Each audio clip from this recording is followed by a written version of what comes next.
By the time the plane touched down in Phoenix, it felt like my bones were humming from the long hours in the air. 17 hours from Dubai to Arizona can stretch a person thin in ways you do not notice until you stand up and try to move. My neck was stiff, my legs were numb, and all I wanted was a shower and a familiar voice welcoming me home.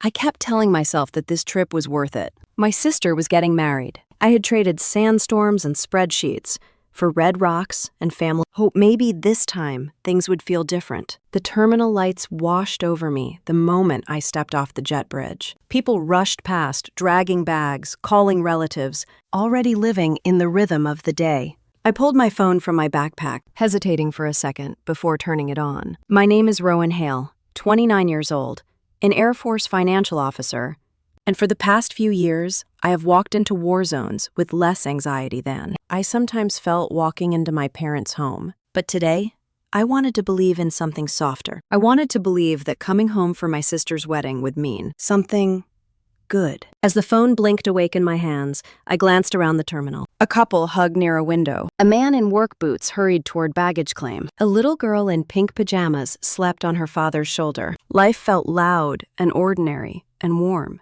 My thumb hovered over my messages with my sister, wondering if she was busy getting ready for the rehearsal dinner in Sedona. Imagining her smile when she saw me walk into the venue. Then something inside me softened, thinking about all of you who listen to stories like this the same way I used to during long nights overseas. It makes me wonder what you are doing right now while you listen, because when this moment happened to me, I was standing in the middle of Phoenix Sky Harbor with my duffel cutting into my shoulder, trying to steady my breath before sending a simple text that could change everything.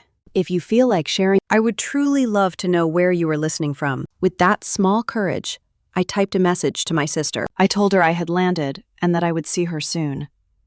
Nothing complicated, just the kind of text that bridges the distance between two people who grew up in the same house, but somehow drifted into different worlds. I hit send and waited, watching the screen like it might bloom into something hopeful. She had always been the center of our family, the one who got the attention, the spotlight, the praise. But I wanted to believe there was still space for me, too. The phone stayed quiet.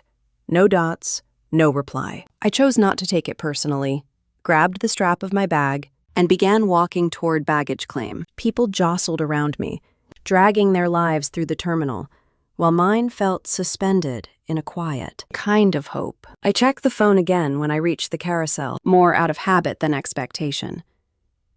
Still no answer. Just as I lifted my suitcase off the belt, the phone buzzed in my hand. For one small second, warmth rose in my chest.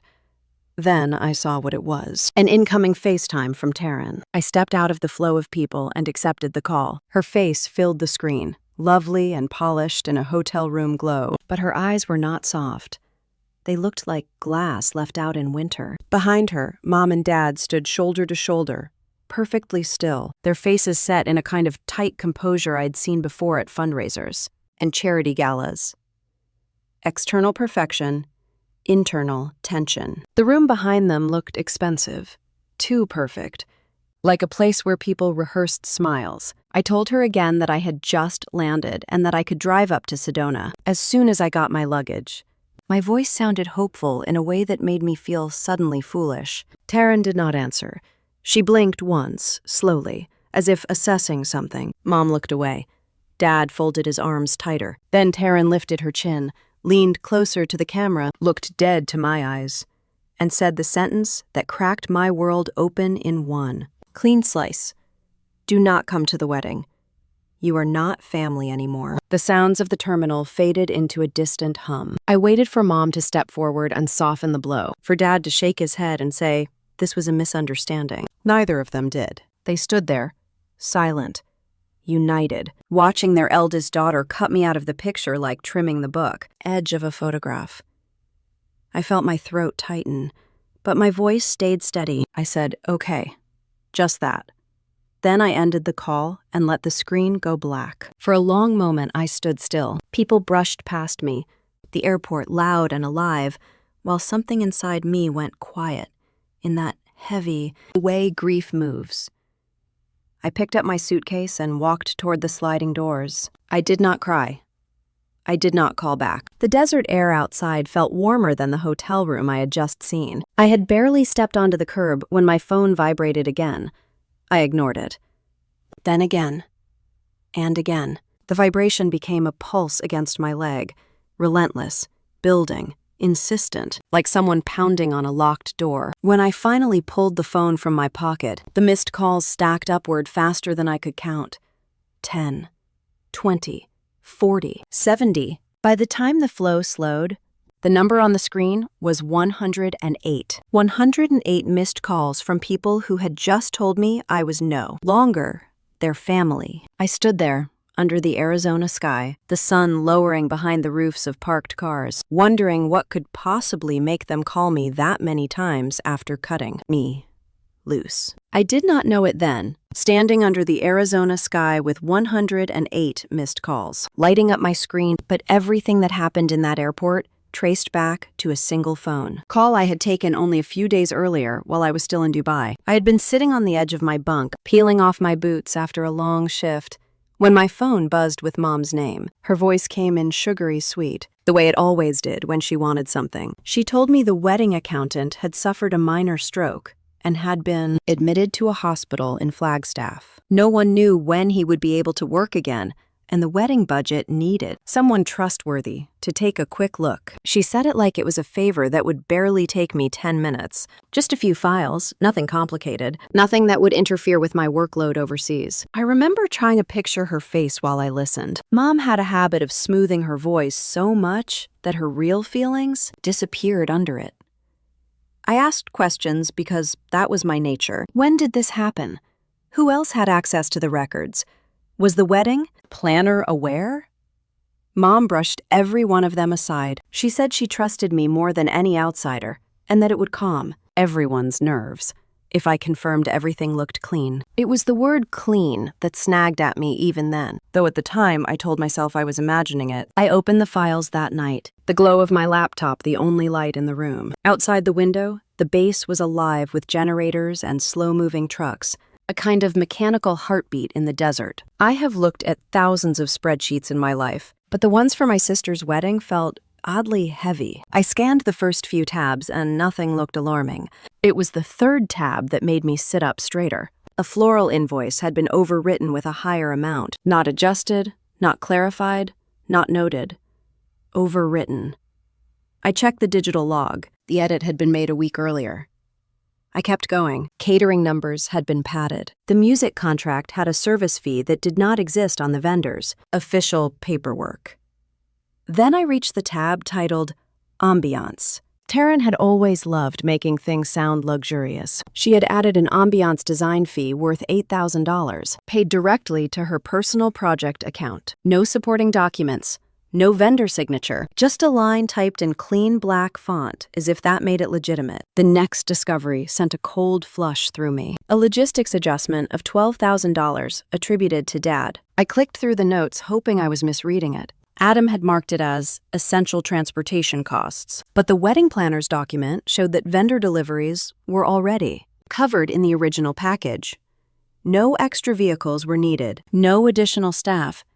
The number was entirely fabricated. I kept digging, my stomach tightening as if I were bracing for turbulence. 2 transfers that should not have existed appeared in the payment ledger. One was $20,000 moved to Hale Home Interiors, Mom's boutique side business. The other was $30,000 sent to Hale Property Services, Dad's company. Both were labeled miscellaneous. No receipts, no explanations, no ties to the wedding whatsoever. By the time I reached the summary page, the total difference stared back at me like a flare in the dark. $72,000 that did not belong anywhere in a legitimate wedding budget. Money diverted.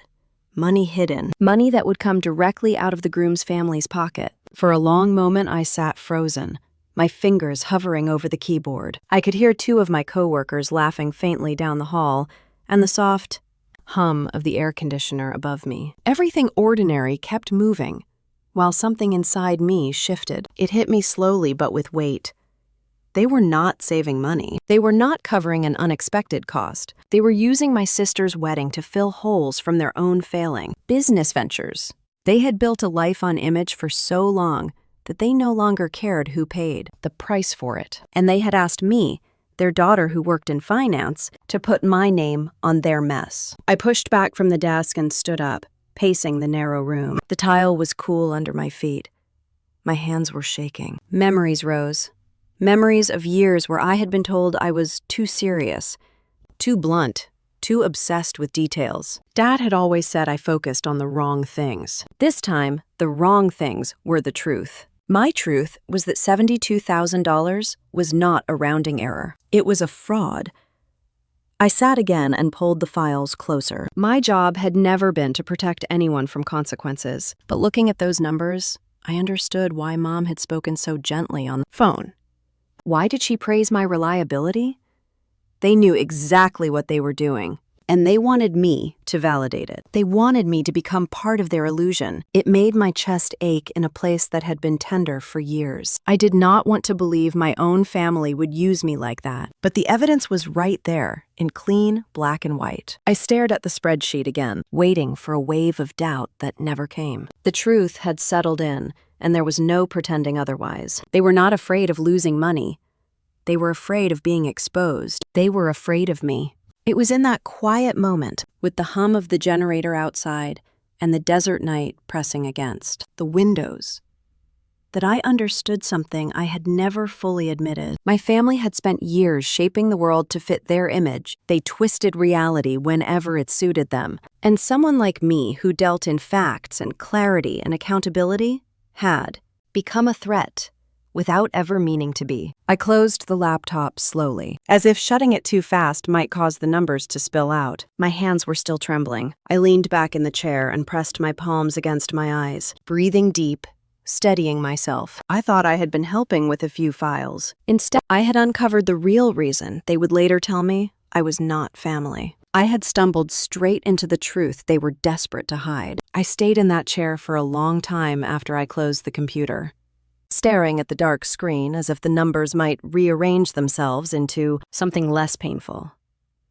They never did. The room around me felt too quiet, too dim, too small to hold the weight of what I had uncovered. I let my hand fall to my lap and blew out a slow breath that trembled more than I wanted it to. It was strange how, even as an adult, even as someone trusted with government budgets and mission audits, I still felt that old, familiar tug in my chest, the one that said, "Do not upset the family.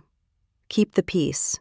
Stay in your lane." I had grown up swallowing my questions, smoothing over rough edges, doing the responsible thing, while Taryn got to be the radiant one, the expressive one, the girl whose mistakes were forgiven before the ink dried on them. But this was not a messy bedroom or a forgotten chore. This was $72,000 that did not belong to us, and my name would not be the one helping to hide it. My phone lay beside me on the desk. I picked it up, hesitated, and then called Mom. She answered almost immediately. I could hear the clatter of something in the background, maybe a pot or a cutting board, and for a moment, it made me think of being 10 years old again, sitting at the kitchen island while she chopped vegetables for dinner, praising Taryn for her dance recital while handing me a list of chores for the way. Next morning, her voice carried that same warm lilt now, as if she had wrapped it in ribbons before handing it to me. I told her what I had found, not all at once, but slowly, carefully, the way you tell someone about a fragile thing you are afraid they will drop. I waited for surprise or concern. Instead, she gave me the same gentle, patient tone she used whenever Taryn scraped her knee or broke a vase. She told me not to stress myself, that big events always came with unexpected costs. She said the groom's family was comfortable and could easily absorb the difference. She made it sound like I was making a fuss. I pressed my hand to my forehead, trying to stay steady. I asked her about the specific lines, the overwritten invoices, and the transfers. She said it was probably a misunderstanding. She said I should not worry Dad with it because he was under pressure. That last part made something deep inside me tighten. I asked her to put him on the phone. I heard her call his name, her steps moving across the house. A moment later, Dad's voice came through, firm and impatient. He asked what was going on. I explained everything again, this time more directly, less gently. I told him the contracts did not match the charges. I told him the transfers were recorded in ways that would never pass a vendor audit. I told him that any financial review would catch the errors immediately. There was a pause.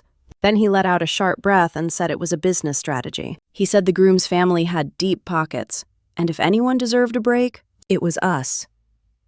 He said families helped each other, and this was how they were covering what he called gaps. I closed my eyes for a moment and let his words sink in. Dad had always framed things to protect himself. When I was 13 and he forgot to pick me up from school, he said I should have reminded him. When I was 16 and he missed my band performance, he told me I should not have expected him to be everywhere. When Taryn crashed the family car on a snowy road, he comforted her and said it was not her fault. When I got a B in math, he sat me down and asked why I was not applying myself better. This was the rhythm of our house. Warmth for one daughter, expectations for the other. And yet, hearing him justify deliberate deceit hit differently now. It made the air feel heavy in my lungs. I asked him one more question. I asked if he understood that $72,000 was not a rounding error, not a small slip, not something that could be brushed away. He went quiet for a moment. Then he told me that if I stopped digging, no one would ever know. That was when I realized that I had reached the point where my integrity and my loyalty to my family were standing on opposite sides of a line. I knew which side I belonged on. Still, hearing Dad dismiss everything I stood for felt like a hand tightening around my heart. The call shifted again as Taryn joined. I heard her before she said anything. That quick breath she took when she was about to argue. Her voice came through sharp. She said I was blowing things out of proportion. She said I was ruining her wedding week. She said this was the one time in her life that deserved perfection, and I was finding ways to sabotage it. She told me that adjusting numbers on a spreadsheet was not a crime. She said I should be thinking of the family image, not nitpicking the budget. I tried to remind her that she and her fiancé had signed contracts with vendors, and that real money was involved. She interrupted me and said I was always trying to be the hero, always trying to fix things no one asked me to fix. She said she wished I could be supportive for once. Hearing her say that brought back flashes of childhood, moments where her voice always carried more weight than mine. When I wanted to do something different or say something unpopular, Dad would sigh and Mom would tilt her head and tell me not to start anything. Taryn would roll her eyes and I would shrink a little bit more, just to keep the peace. I had learned early how to fold myself into smaller shapes. Now here she was again, asking me to fold myself around her mistakes. I told her no. The word came out quiet, but firm. I told them all that I would not change the numbers. I would not lie. I would not let them pull me into something that could end up hurting people who trusted us. The silence that followed was deep and cold. David broke it first, saying I was being dramatic. Mom said I misunderstood. Taryn said I was selfish. The call ended without resolution, without softness, without even a promise to talk later. It ended the way so many hard conversations had ended in our house, with me feeling like a stranger standing in the doorway. For a moment after I hung up, I wondered if there was a version of myself who could have looked the other way. Someone who might have smoothed the numbers just enough to quiet the storm.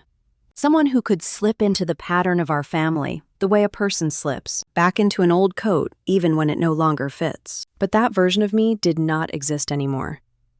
Maybe she never had. I turned back to the laptop and opened a blank email. The cursor blinked at me, waiting. I began to type. Each sentence felt heavy but necessary. I attached the corrected file with every number restored to what the vendors had originally agreed on. I wrote out the total discrepancy in full, $72,000, so it could not be ignored or misinterpreted. I urged them to return that money to the Groom's family. I told them that an apology, sincere and prompt, would prevent irreparable damage. Then I added one more line. I told them that if none of them felt they could apologize, I would do it myself. I would not let their actions fall on the shoulders of innocent people. When I finished, I reread every line. The email was calm and direct, but not harsh. I had not attacked them or blamed them. I had simply told the truth and what needed to happen next. My finger hovered over the send button. My heart thudded heavily in my chest. Sending the email meant I was stepping fully across that line, choosing my own values over the comfort of pretending everything was fine. I pressed send. The message disappeared from my screen. I felt an odd mix of relief and dread. Relief that I had spoken clearly, dread for what I knew was coming. I packed my bag, folded my uniform, and placed my notebooks in the side pocket. The room felt smaller with every item I moved. When I finished, I sat on my bunk and looked toward the small window where a slice of dessert, night, lay beyond the glass. Sometimes the base felt like the only place where I was allowed to be honest. Out there in the dark, vehicles rumbled and generators hummed. Men and women carried out work that mattered. Not because it was glamorous, but because it was real. I lay back on the thin mattress, closed my eyes, and felt the kind of tiredness that settles deep in the bones. I thought about the years behind me, about the moments at our old dining table when Dad would lean forward and explain how the world worked, while Taryn nodded like he was a professor, while I wondered if the world he described was even true. I thought about the summer afternoons when Mom would take Taryn shopping for homecoming dresses, while I stayed home to vacuum or help Dad with yard work. I thought about the holidays when my accomplishments were acknowledged politely, while Taryn's were celebrated like parades. Not cruel things, just small things that built into a pattern, pieces of a foundation that had never quite held me. Even so, part of me had always hoped they would see me clearly someday, not as the daughter who handled responsibilities, not as the reliable one they could lean on when needed, but as a person with her own boundaries and worth. Sending that email felt like letting go of that hope, or at least putting it somewhere safer, same that did not rely on their approval. Morning came quickly. Half the night had passed without me knowing. I boarded my flight out of Dubai with a heavy heart, but a steady spine. Once the plane was in the air, fatigue washed over me and pulled me under. The engines hummed, the cabin dimmed, my body relaxed into sleep. Somewhere high above oceans and continents, while I slept with my cheek against the cool window, my family opened the email.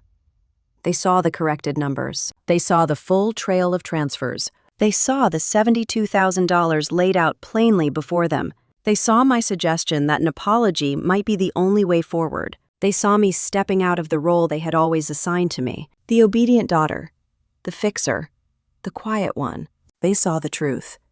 And the truth lit a fuse I could not see from that darkened airplane cabin. By the time I opened my eyes again, stretching my stiff neck and blinking into the dim cabin lights, that fuse had already reached them, and the explosion had already begun. I woke to the soft click of overhead lights and the rustle of passengers, stretching as the plane eased into descent. For a moment, I let my eyes stay closed. Suspended between Dubai and Arizona, I was weightless, untouched by whatever storm waited for me on the ground. I had no idea that while I slept, my email had detonated inside my parents' house like a grenade. By the time I tugged my backpack from under the seat, tension was already rippling through the Hale kitchen.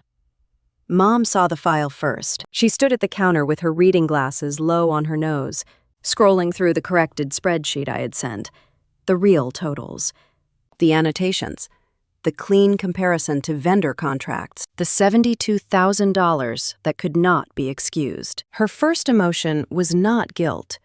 It was an offense. She told Dad I was ungrateful, rigid, too serious for my own good. She said I had humiliated them by writing everything out instead of trusting them to handle it privately. To Mom, the wrongdoing was not the manipulation of numbers. It was my refusal to protect the narrative. Dad leaned over her shoulder and understood immediately that this was not something they could talk their way out of. Dad had spent his life bending rules, smoothing edges, charming his way through mistakes. But numbers had none of that flexibility. Numbers held receipts. Numbers kept their own kind of truth. And the truth in that file scared him. He said I was attacking the family. He said I was threatening Taryn's future. He said no loyal daughter would send something like that right before the wedding. Taryn paced the kitchen, arms wrapped around herself. I was not there to see it, but I could picture her exactly. Breathe quick. Eyes wide, the kind of panic she reserved for anything that dared to make her less than perfect. She cried that I wanted the spotlight on myself. She claimed I was jealous. She insisted I had always resented her. She was desperate for someone to blame, and blaming me had always been the easiest way to calm her down. But beneath all of their accusations was something deeper and colder. Fear, because the file I sent was airtight, clear, time-stamped, impossible to twist without openly lying. Anyone outside the family would understand exactly what had been done then, the moment they read it.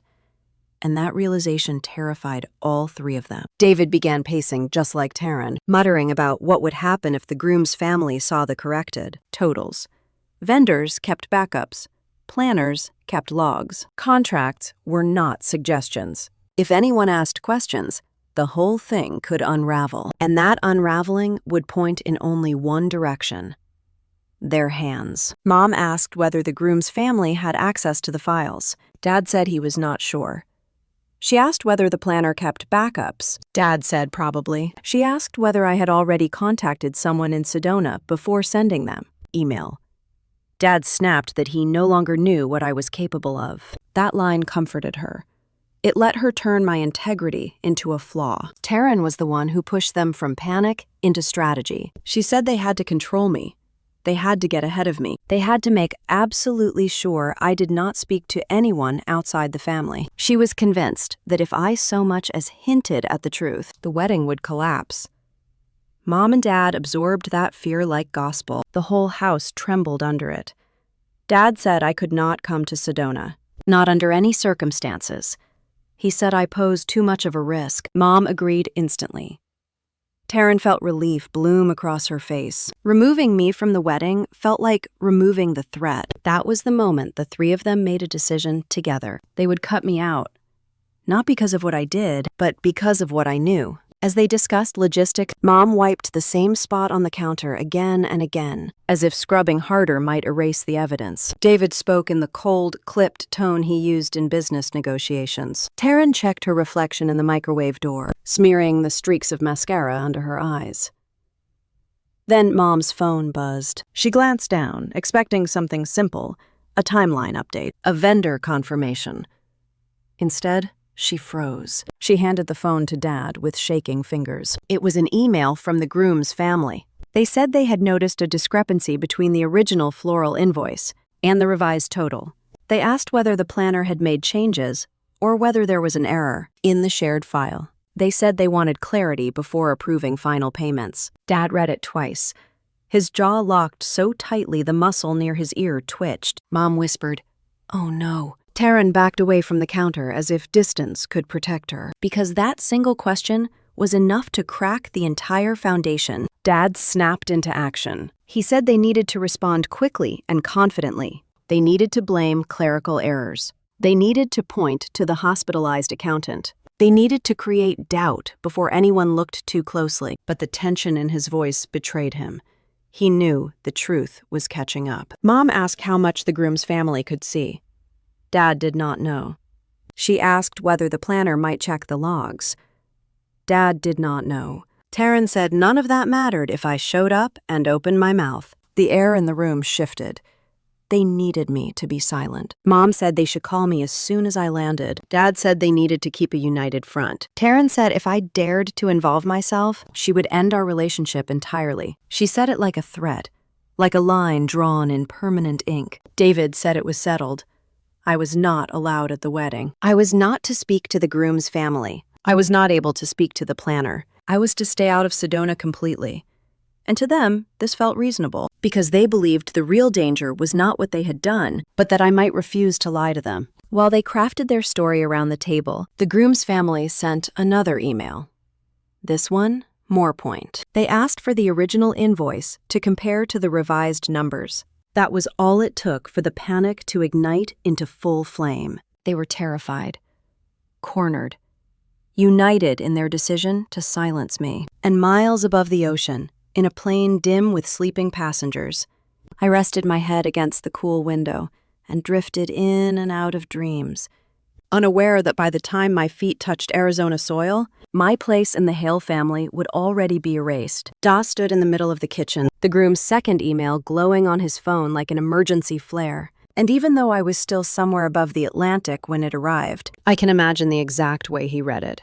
jaw clenched, eyes narrowing. That quiet inhale he always did when he felt a situation slipping out of his hands. The groom's family had asked again for the original budget documents, this time more pointedly, want the first draft for comparison before final payment. It was the kind of message that should not have meant anything if everything had been clean.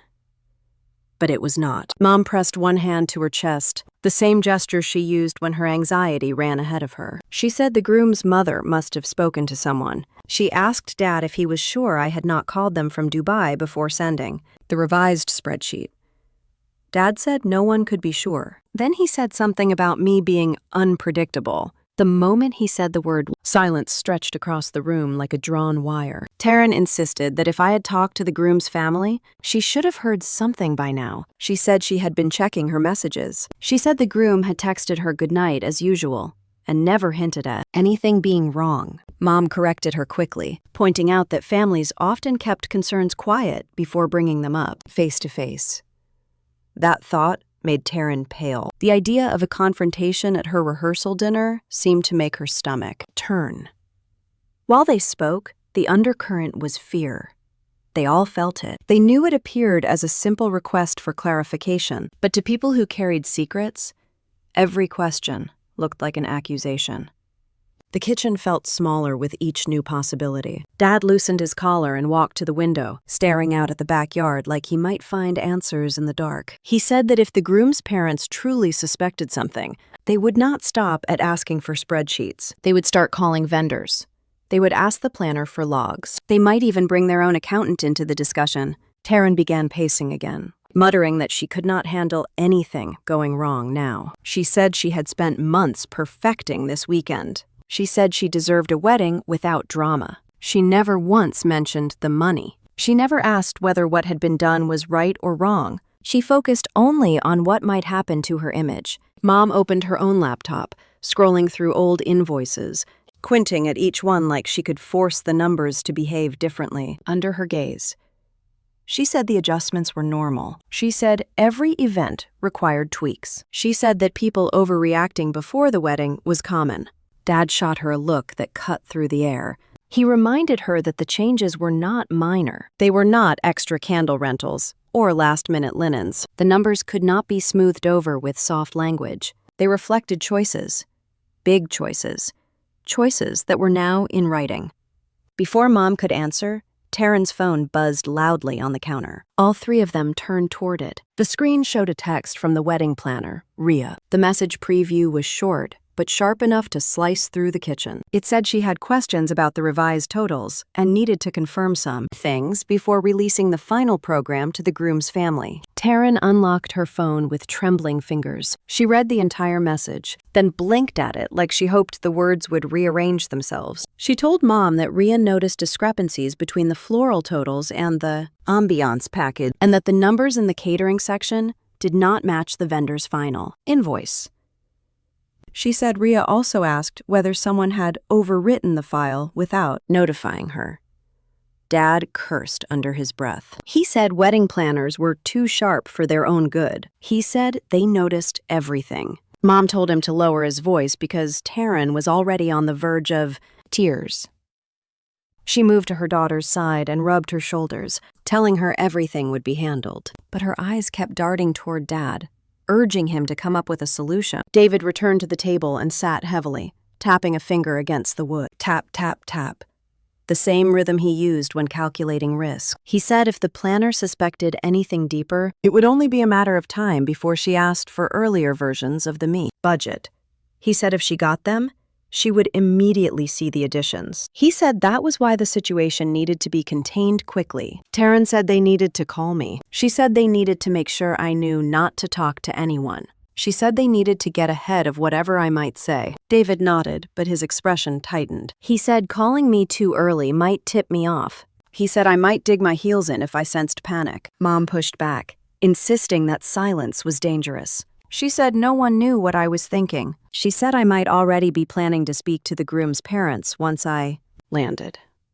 They all turned in the direction of the hallway where the family calendar hung. A small red circle marked the day of my flight. Mom squinted at the notation. She said I should have landed soon, or would land within the hour. She said waiting any longer was foolish. Then she looked at Taryn, her eyes steady and urgent. She told her she needed to call me the moment I stepped off the plane. She said it had to come from her. She said I would be more receptive to my sister than to either parent. She said Taryn needed to keep her voice calm but firm. She said she needed to shut the conversation down before it ever had a chance to start. Taryn hesitated, gripping the edge of the table. She asked what she was supposed to say. Mom told her she needed to convince me the situation was too stressful for them. Family. She said she needed to tell me the timing was bad. She said she needed to make it clear the wedding was delicate and my presence might confuse things. Dad added that Taryn should emphasize unity. He said she should use phrases like keeping the peace and focusing on what matters. He said if needed, she could also say the bride's family needed extra space to manage last-minute tasks. But Taryn shook her head. She said soft reasons would not be enough. She said I would see straight through them. Mom paused, her mouth tightening. She looked at Dad, then back at Taryn. She said Taryn should do what she must to make sure the message landed. Her tone was quiet, but heavy, like she had accepted something she did not want to say out loud. Taryn took a breath. She squared her shoulders. She repeated the words she would use, and they were the same words she said to me in the airport. Cold, sharp, final. Do not come to the wedding. You are not family anymore. She almost whispered them at first, testing their shape in the air. Then she said them louder. Dad nodded. Mom nodded. The agreement settled into the room. It was not a temporary decision. It was a solution, a shield, a line. Outside, the wind pressed against the windows. The house felt too still. Taryn walked to the sink and splashed water on her face, patting her cheeks dry with a towel. She needed to look composed, she said. She needed to sound sure. She asked if I would fight back. Mom said I might argue, but I would not shout. She said I had never shouted. She said I did not like confrontation. She said that was why the message had to be blunt. She said ambiguity would leave room for hope. David stood again and checked his phone for the third time, scrolling through his emails, reading and rereading the groom's messages. He said they needed to respond soon, but they needed to know how to shape their answer before doing so. He said contacting me first was critical. He said once they secured my silence, everything else could be managed. He kept muttering the phrase, controlled narrative, as though saying it enough would make the plan real. Mom hovered behind him. She wanted to send the reply to the groom's parents immediately. She said the longer they delayed, the more suspicious it might seem. Dad reminded her that without knowing what I might say, their narrative could collapse in minutes. He said everything depended on keeping me in the dark and keeping me quiet. Taryn finally sat down at the table, her hands folded tightly. She asked what she should do if I became emotional. Mom told her to stay firm. Dad told her to stay factual. Taryn nodded, but her eyes glistened with fear. She said she did not want to hurt me. Mom told her sometimes tough love is necessary.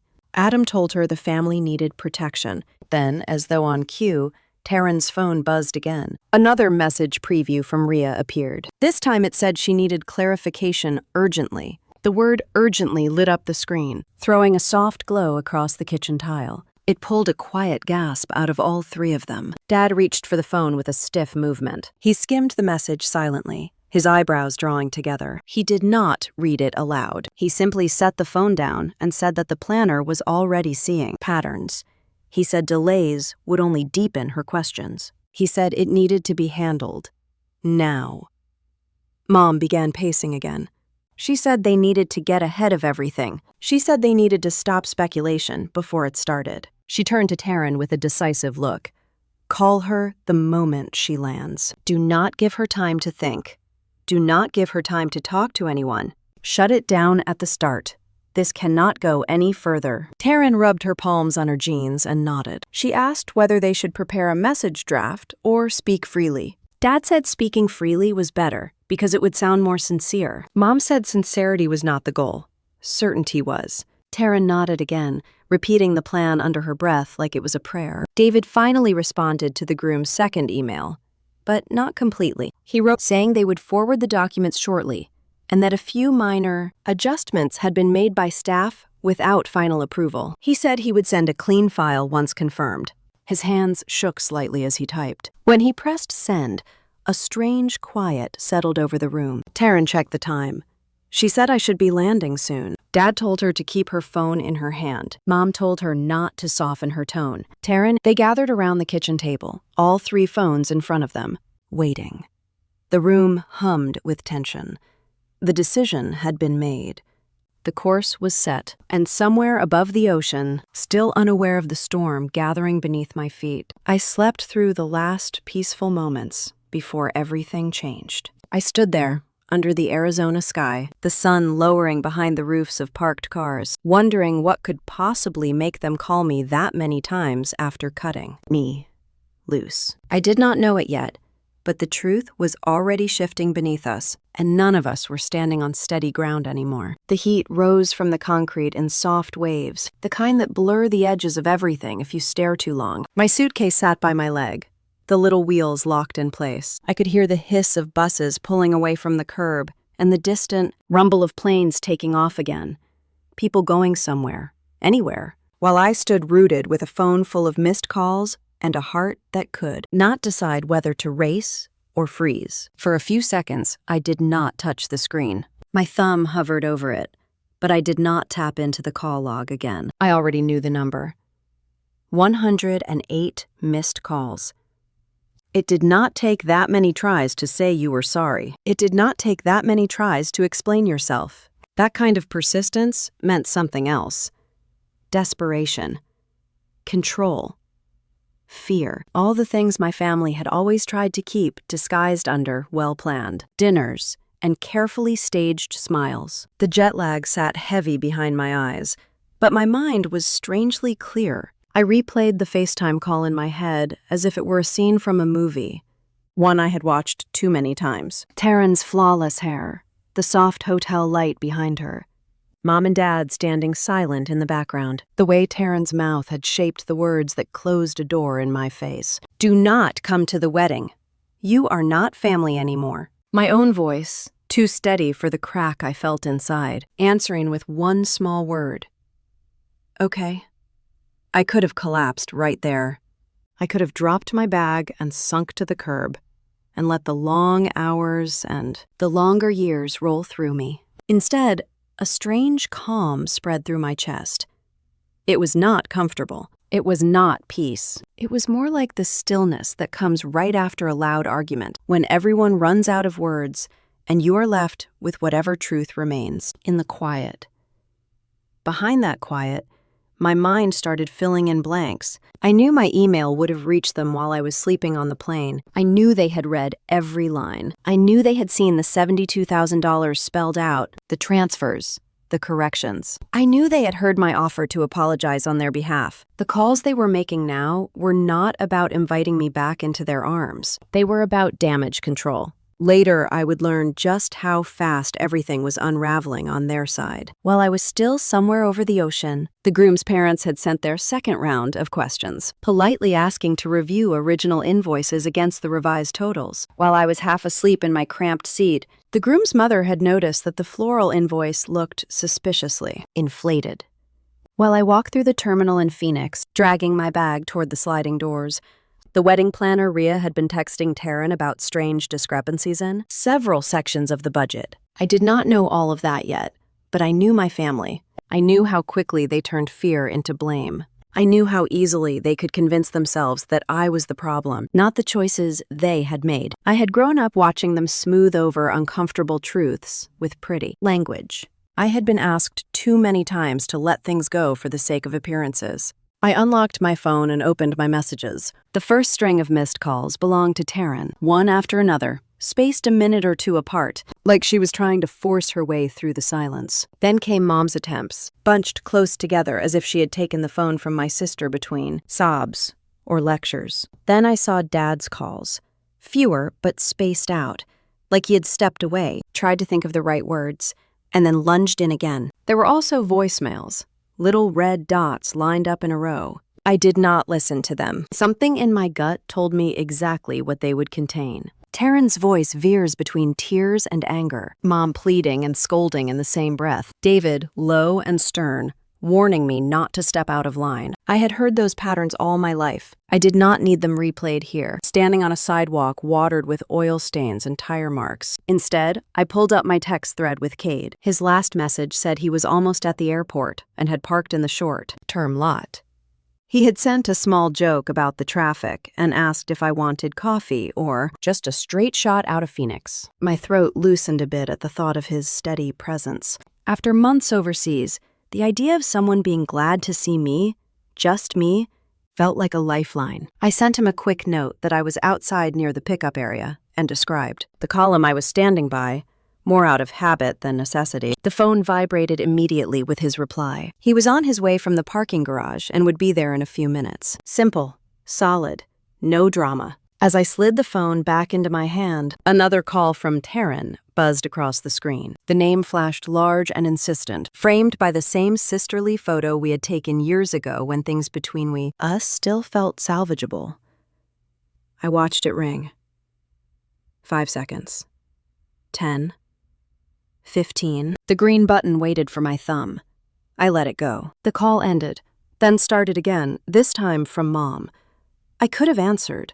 I could have stepped back into the loop, listened to their explanations, their demands, their fear. I could have been pulled back into the role I had always played, the one who calmed things down, who made things make sense, who sacrificed her comfort to soothe theirs. But I thought about the look on Taryn's face when she told me I was not family. I thought about Mom staring at the floor instead of at me. I thought about Dad's arms crossed as he watched and said nothing. For once, I did not move toward that fire. I chose not to burn. The calls kept coming. Taryn again, then Dad, then a number I recognized as the house phone. It would not stop on its own, I realized. They would keep pounding at that digital door until someone answered, or the battery died. I opened the settings and slid the little button that silenced the ringer. The phone vibrated once more and then fell quiet, the screen still lighting up with calls that no longer made a sound. 108 missed calls would accumulate over the next hour, but I chose, in that moment, not to hear a single one of them ring. The sliding doors opened again behind me, and a group of travelers spilled onto the curb, dragging their own stories behind them in plastic and fabric. I stepped slightly to the side, making room, and then I saw Cade weaving through the crowd, scanning faces. He looked taller than I remembered, or maybe that was just the familiarity of him standing on home soil instead of a video screen. Dark hair, sunlines around his eyes, a plain gray t-shirt and jeans. He carried no flowers, no big gestures, just his car keys, and the kind of steadiness I had come to trust. When his eyes landed on me, they softened. He walked straight over and pulled me into a hug without saying anything at first.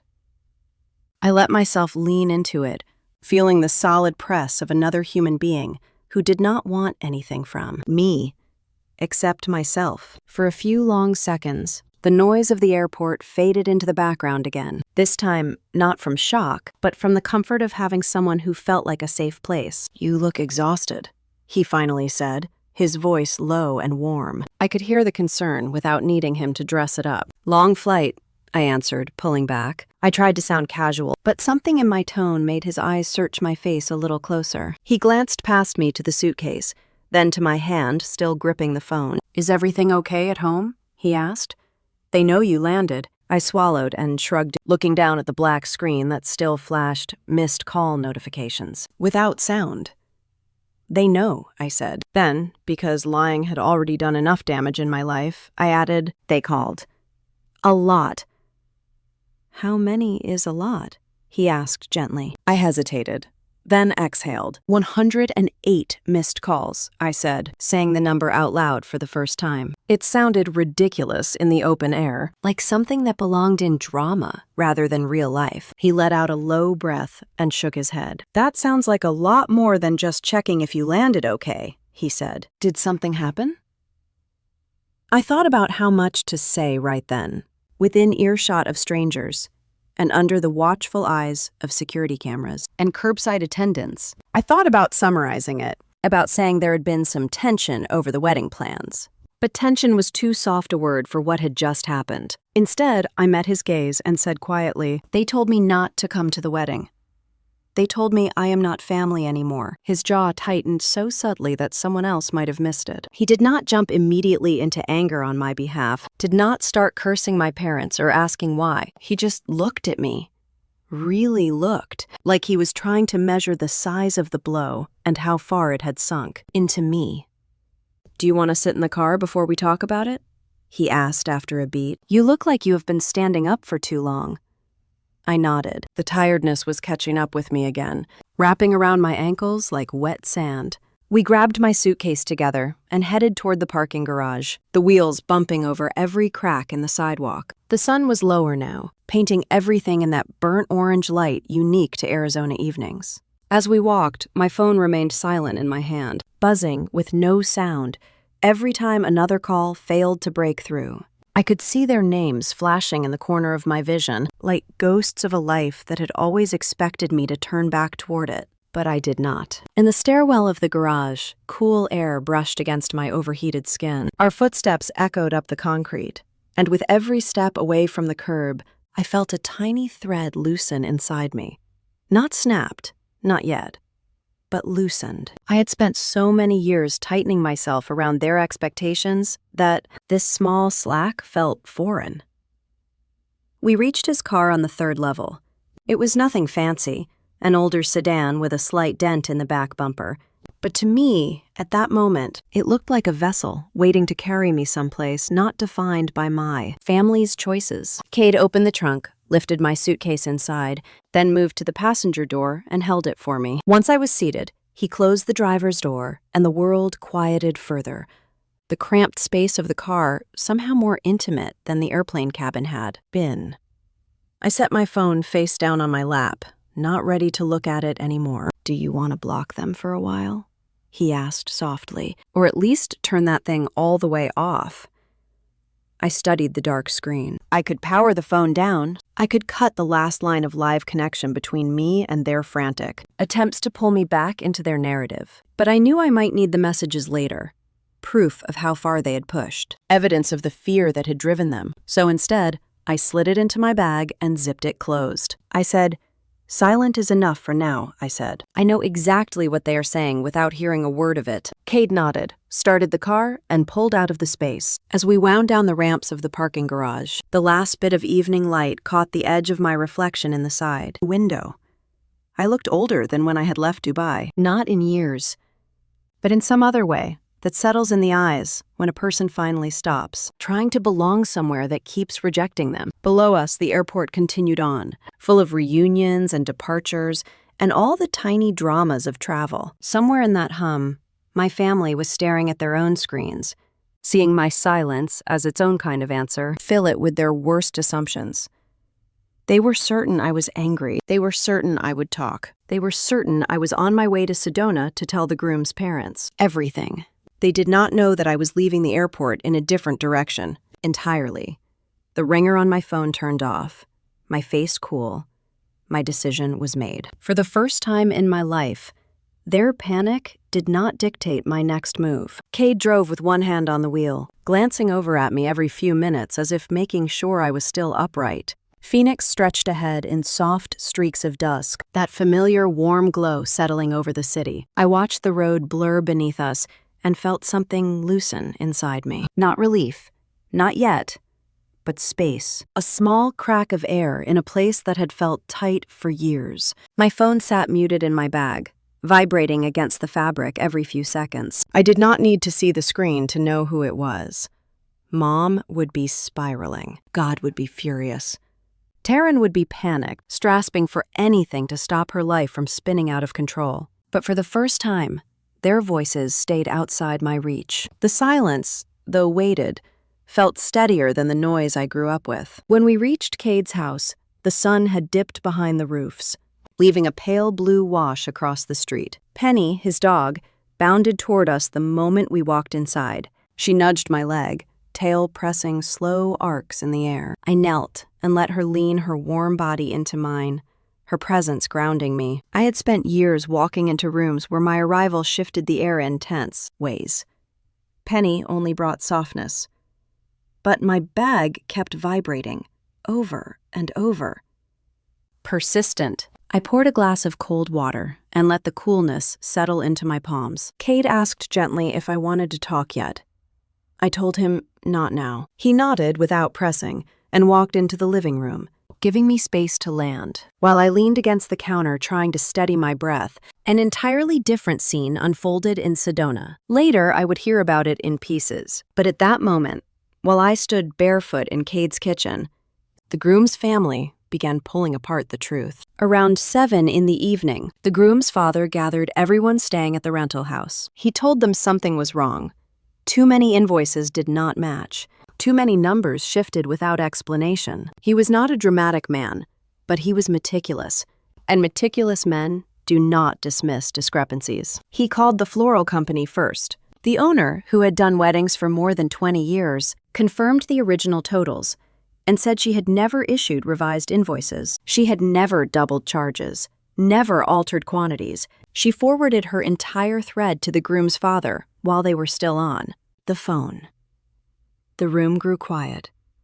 Next, they called the ambiance designer. When the groom's mother asked her about the $8,000 ambiance fee, the designer paused. Then she said she did not have an ambiance design fee in her pricing. She had never charged that amount to anyone. She checked her records twice and still found nothing. That was the moment the panic in the room turned into certainty. Rhea, who had been sitting quietly at the edge of the meeting, opened her laptop and compared the shared budget file to her own copy. She saw immediately what I had seen days earlier. Numbers that did not belong, totals that contradict contracts, figures that had not simply shifted, but had been rewritten. She tried calling my mom. No answer. She tried calling Taryn. Straight to voicemail. Then, almost reluctantly, she scrolled to my name. She hesitated because reaching out to me meant acknowledging that someone inside the family might not have been honest.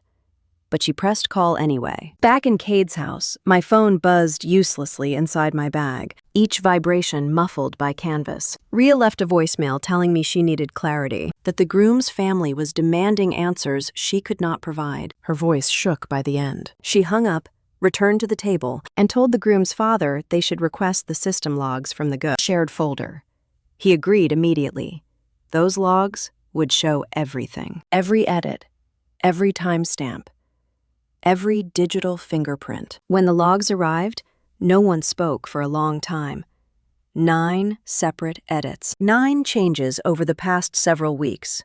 Each edit stamped with a device ID. Each device tied unmistakably to 3 people: my mom, my dad, my sister. Digital logs have a finality that makes people stop breathing. They are the truth stripped of excuses. As the groom's father read the names aloud, disappointment settled into the room like dust. The groom stared at the floor, absorbing the truth about the family he was preparing to join. His mother sat stiffly, her hand trembling slightly at her side. Rhea tried to offer alternative explanations, but even she knew the edits were intentional. The pattern was too consistent, too deliberate. Meanwhile, I sat on Cade's living room rug with a blanket around my shoulders and Penny curled near my legs. I had rinsed my water glass and was waiting for my body to catch up with my mind. I felt stretched thin from the long flight, from the airport confrontation, from years of carrying the emotional weight no one else seemed to notice. The neighborhood outside settled into nighttime. A garage door opened. Someone walked a dog. A TV murmured softly in a nearby house. Ordinary life continued, while my own family's world unraveled one verification. Call at a time. My phone lit up again. Another missed call. Then another, but I kept it face down. I was not ready to hear their voices twisting the truth before I even knew them, full extent of what had unfolded. In Sedona, the meeting reached a breaking point. The groom's father stood, bracing his hands on the granite counter. He inhaled slowly and told Rhea they needed all original files, all contracts, every version of every document. He wanted everything verified from the ground up. His tone was calm, but final. Trust had left the room. Rhea stepped outside and tried calling me again. Her voice on the second voicemail cracked as she said she feared the wedding might not survive the next 24 hours. She said she hoped I was safe. She said she needed to talk as soon as I could. Cade returned with a mug of chamomile tea and set it beside me without a word. His quiet care made something in my chest ache in a tender, tired way. I pulled the blanket tighter around me and let my head fall back against the bed couch cushion.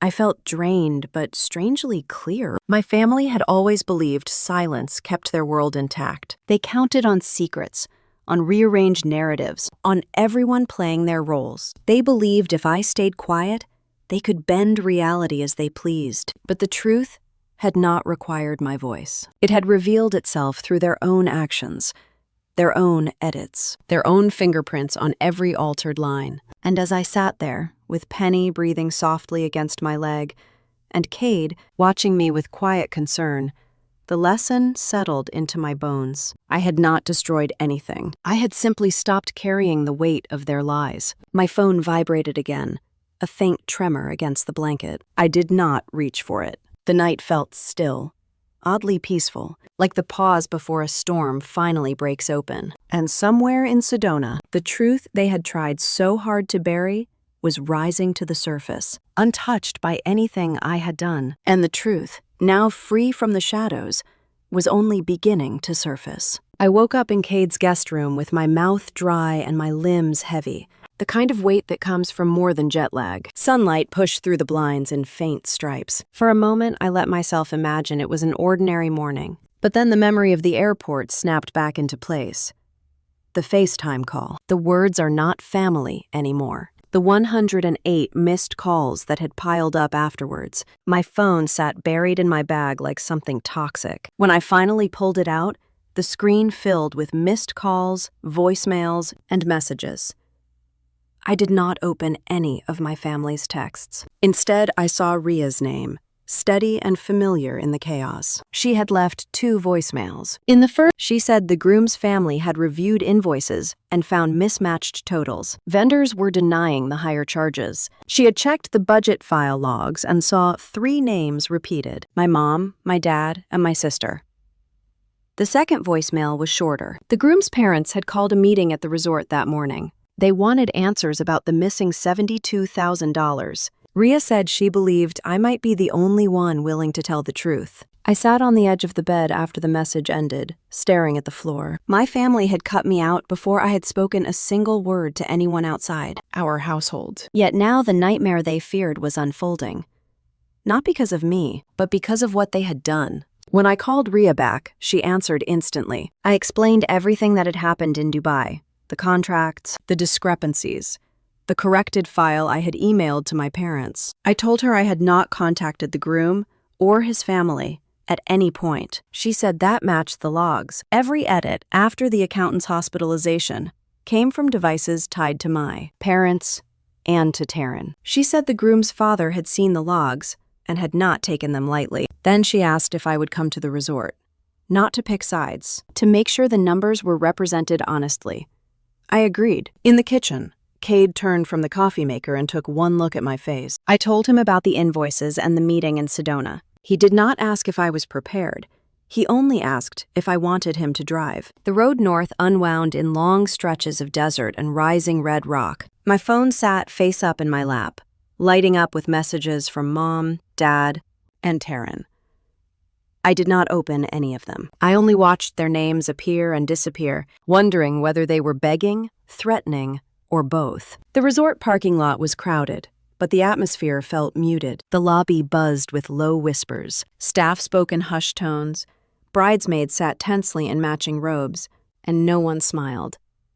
Ria met us near the elevators. She thanked Cade, then told me the meeting had already begun. The groom's family, my family, and a representative from the groom's father's business were inside. She had told them I might arrive. Before opening the door, she asked if I was sure. I said yes, though my knees felt unsteady. When I stepped into the room, the air felt thick with accusation and fear. Papers cluttered the table. Invoices, spreadsheets, and the edit log sat in front of everyone like evidence already prepared for a verdict. The groom's family sat together on one side.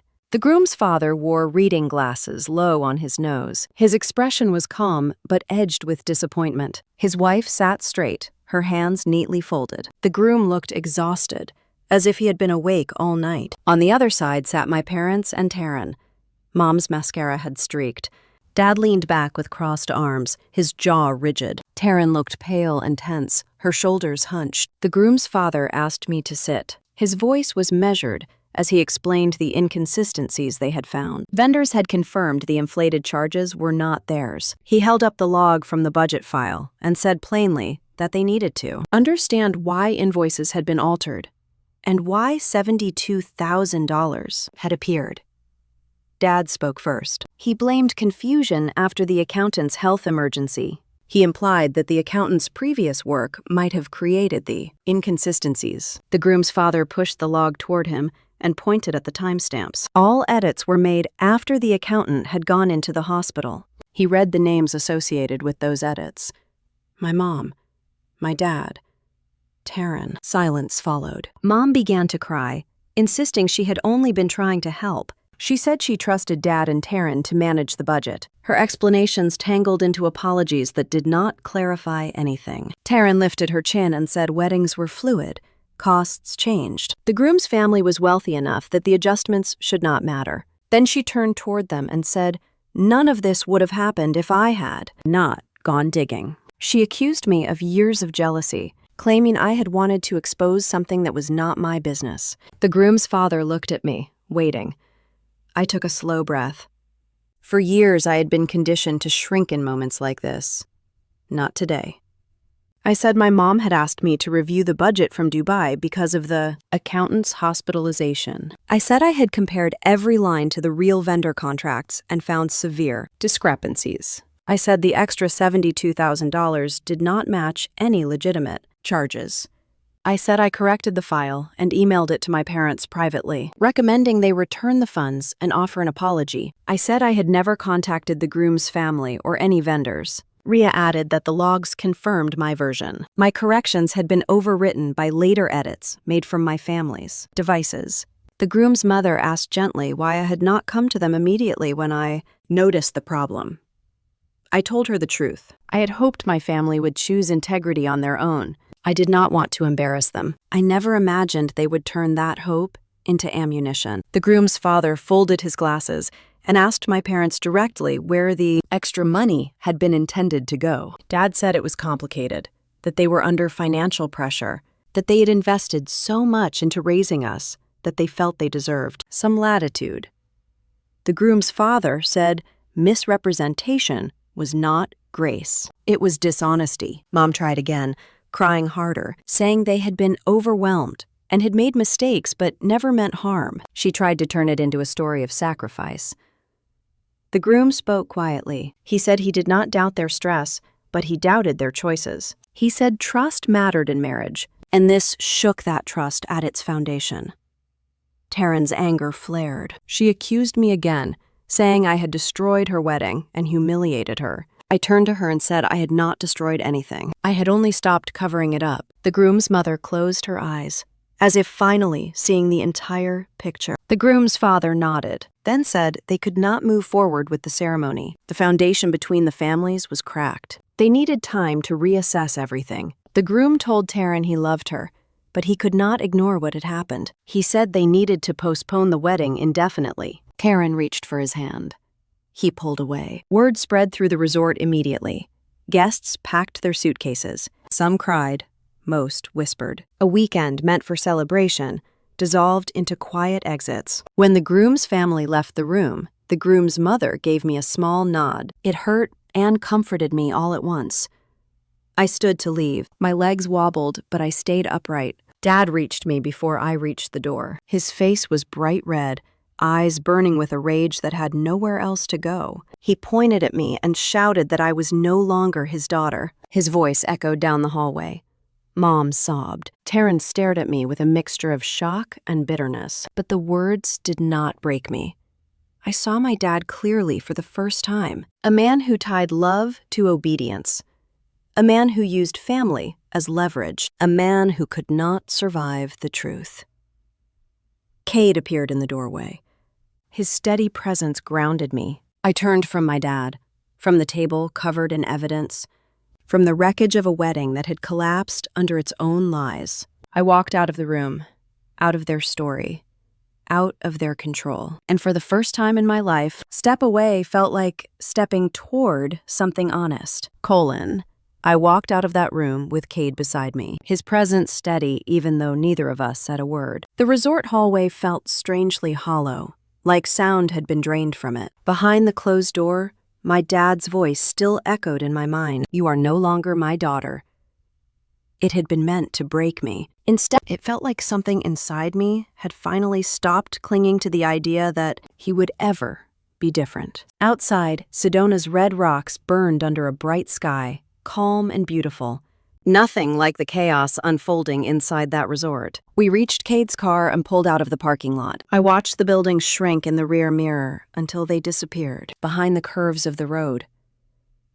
My body felt drained, empty, but there was also a strange lightness in my chest, the kind that follows a truth finally spoken aloud. Over the next several days, the fallout spread quickly. The Groom's family sent a formal letter requesting the return of all mismatched funds, along with reimbursement for damages and losses tied to the canceled event. They worded it politely, but there was no mistaking the seriousness. Vendors began sending their own inquiries. One florist copied a lawyer on every email. The ambiance designer asked for written clarification. No one wanted to be associated with fraudulent invoices. My parents' business reputation, once carefully polished and proudly displayed, now had cracks running through it. Clients began withdrawing from future events. A couple planning a 50th anniversary canceled their booking. Another bride asked to be released from her contract entirely. My mom's name had once carried the promise of elegance and reliability. Now it carries the weight of suspicion. Meanwhile, my phone filled with messages from my parents. Long texts, short texts, angry ones, sad ones. One's begging me to reconsider. One's blaming me for everything. One's insisting this could have been handled quietly if I had just cooperated. I read them all once, then muted the thread. Their crisis was not mine to fix. The only person I stayed in touch with was Rhea. She called 2 days after the meeting. Her voice sounded tired but steady. She told me she had worked in wedding planning for 15 years and had never seen a situation like this. Not even close. She said she knew exactly who had tried to do the right thing. She said she wanted me to hear that from someone who had no stake in the word. Family drama. Her words eased something in me. It is surprising how healing it can be to have one person, even a peripheral one, say, "I saw what really happened." A full week passed before I heard from Taryn. Her name appeared on my screen late in the afternoon. One message, short. She wrote that I had saved her, even though she had not deserved it. She asked if we could meet somewhere neutral. She said she did not want mom or dad involved. I agreed. We met at a small cafe attached to a bookstore halfway between her friends' place and Phoenix. When I walked inside, I saw her already seated. She stood up, hesitated, and then gave me a quick, awkward hug. She looked smaller than I remembered. Not physically, but in spirit. Her eyes were bare, her hair pulled into a loose knot, her posture slumped. She looked like someone who had finally run out of places to hide. We ordered coffee and sat in a corner booth. For a long time we didn't speak. Then she finally began talking, her voice soft and unsteady. She told me the groom had officially ended the engagement. He had been respectful but firm, telling her he could not build a life with someone whose family had violated his trust. He said he needed honesty in a marriage, and right now he did not know where she stood in the middle of all them. Deception. She told me vendors had circulated the story privately. Mom's business reputation was unraveling. Dad was furious and looking for someone to blame. Predictably, he chose me. He told extended relatives that if I had stayed out of the numbers, none of this would have happened. He didn't mention that he had been the one altering those numbers in the first place. Taryn's fingers shook as she traced patterns on the rim of her cup. When she finally lifted her eyes to mine, they were bright with tears she refused to let fall. She told me she was sorry. Not an excuse, not an explanation, just the words. And then she said, she knew those 2 words might not be enough, but she needed me to hear them anyway. She admitted that saying I wasn't family had been cruel. She admitted blaming me in front of the groom's family had been cowardly. She said she hadn't meant a word of it. She had been drowning and had grabbed the easiest thing to push under, trusting I would surface again somehow. Then she told me something I had never expected to hear. She said it had never felt good being the favorite. She said Mom and Dad's constant praise came with invisible chains. She said every milestone in her life had been monitored and measured. She was treated like the trophy and expected to shine at all times. She said I had never seen the pressure from her side, how deeply afraid she had been of disappointing them, how often she had wished someone would give her permission to stop running. She said when the wedding planning began, the pressure became unbearable. David treated it like, and when expenses spiraled and they began altering numbers, she knew it was wrong, but didn't know how to stop the momentum. She was afraid that speaking up would make her the failure instead of the favorite. She said she watched me from afar in Dubai, knowing I had built a life without needing their approval. She said she envied that strength. She said she had never had the courage to choose truth over belonging. And when I did, it forced her to confront everything she had been avoiding for years. I listened, really listened. And in her voice, I heard not manipulation, but something painfully real. A woman who had been raised to hold up a family image so heavy she had forgotten she was human beneath it. When she finished, she wiped her eyes with the back of her hand and asked if I hated her. I told her no. I told her I had been deeply hurt, but hate was not the right word. I told her what she said to me at the airport had cut me in a place I didn't. No still existed. But I also told her I understood now that she had been speaking from fear, not malice. I told her I forgave her, not because she asked, not because it was easy, but because carrying that anger would just keep me tied to the same painful patterns. I forgave her because letting go felt like stepping into air that was finally clean. She cried quietly at that, not dramatically, just a slow release, like the pressure had finally cracked and something softer was spilling through. Then I told her something else. I told her forgiveness didn't mean going back. I said I could not return to the old family dynamic where truth was unwelcome. I said I would not walk into gatherings where everyone pretended nothing had happened. I said if she wanted a relationship with me, it would have to be built on new ground, far away from the old expectations. She nodded, accepting it. That might have been the biggest sign of growth I had ever seen from her. We walked out to the parking lot together. The sun was warm, and the breeze smelled faintly of citrus. We stood by our cars, a few feet apart, neither of us rushing to fill the silence. When she finally spoke, her voice was steadier. She said she hoped this wasn't the end. I told her it didn't have to be. She gave me a small wave.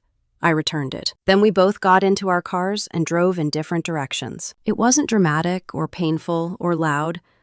It was quiet, clean. Two women stepping out of an old story, choosing something different. For the first time in a long time, the space between us felt honest. A few days later, it was time for me to go back to my real life. Not the life my parents had scripted for me, but the one I had chosen, in uniform and desert boots, and long days in front of spreadsheets that actually had to answer to someone. The morning I left, Phoenix was just waking up, the sky turning from deep blue to a pale lavender over the low line of houses. Cade drove me to the base with the windows cracked just enough to let in the cool air. Neither of us said much at first. There was a quiet that came after everything had finally been dragged into the sec. Light. It was not comfortable yet, but it was cleaner. At the gate, the familiar line of cars moved slowly forward. I watched the security guards check IDs, their movements practiced and steady. My body recognized the rhythm of it before my mind did.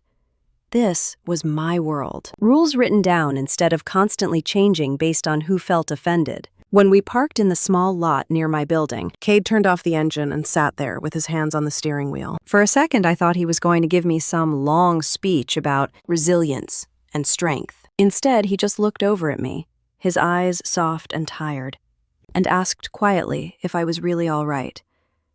I told him I did not know yet. That was the most honest answer I had. He got out of the car and came around to my side. When I stepped out, he pulled me into his arms without hesitation. It was not a gentle hug.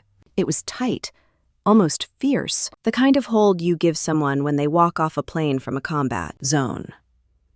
In a way, I had. It was just a different kind of battlefield, one where the wounds did not show up on scans. For a moment, standing there in the early morning light with his arms around me and the distant sound of jets on the runway, I let myself lean into him fully. The base around us was waking up. People passed by, some glancing at us, most looking away politely. Life went on. Eventually, I stepped back. He brushed a strand of hair away from my face and told me he would be there, whatever came next. He did not say how I should feel. He did not tell me it was all for the best. He just promised to be there. That was more valuable than any advice. I picked up my duffel and walked toward the building, feeling the familiar pull of the strap on my shoulder. The automatic doors slid open. Cold air and the faint smell of coffee and printer toner wrapped around me, like an odd kind of welcome.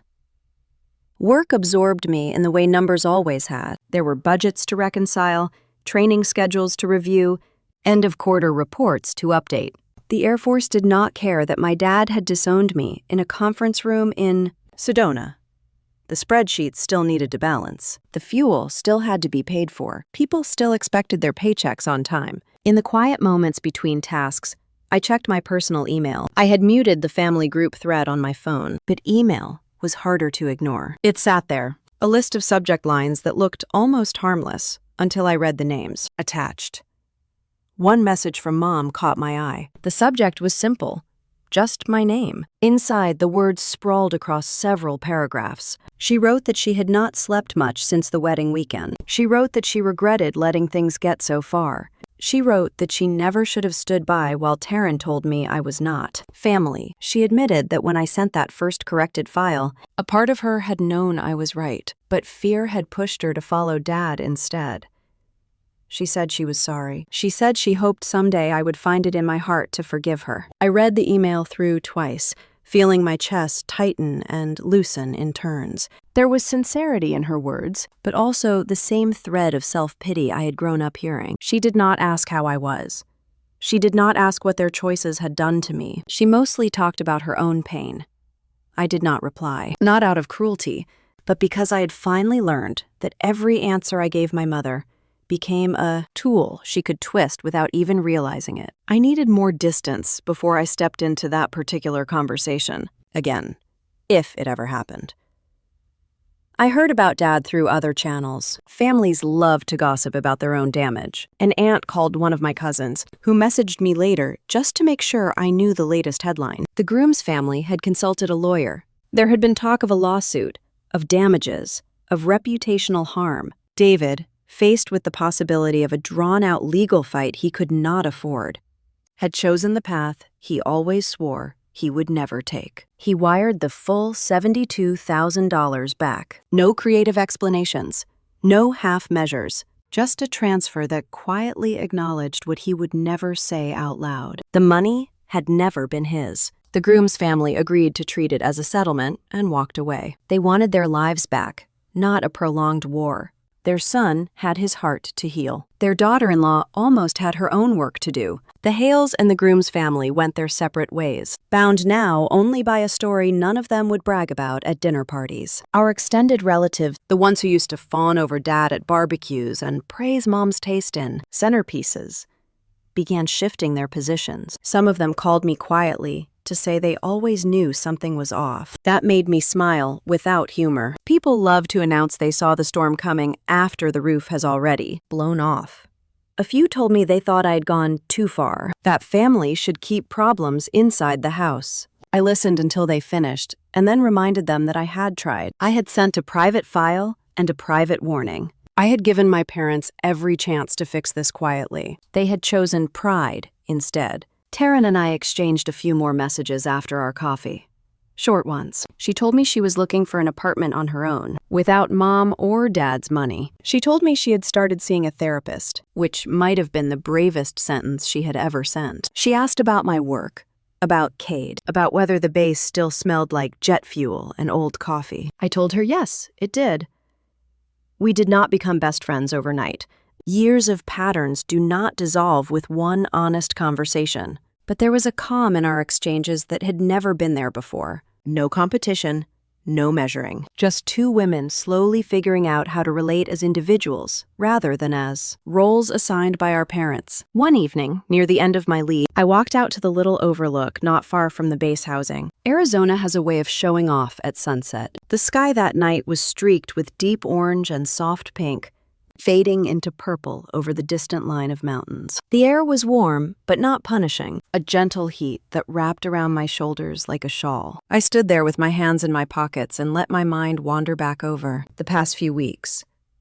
The email from Mom, the silence from Dad, the return of the $72,000, the canceled wedding, the quiet cafe with Taryn, Cade's arms around me in the parking lot. For so long, I had believed that walking away from my family would mean losing them entirely, that I would be someone without a place, floating outside of every circle. That was the threat they had always used when I questioned them. Fall in line or be alone. But as I watched the sky darken, another truth settled in. I had not lost a family. I had walked out of a house that had never truly recognized me as part of it. Family, I realized, was not defined by blood, or last names, or shared holiday tables. It was defined by who told the truth even when it hurt. Who stood next to you when the easy thing would have been to step back. Who did not ask you to shrink to make their shadows look bigger. On base, my colleagues checked on me without prying. Cade called just to ask what ridiculous thing Penny had done that day.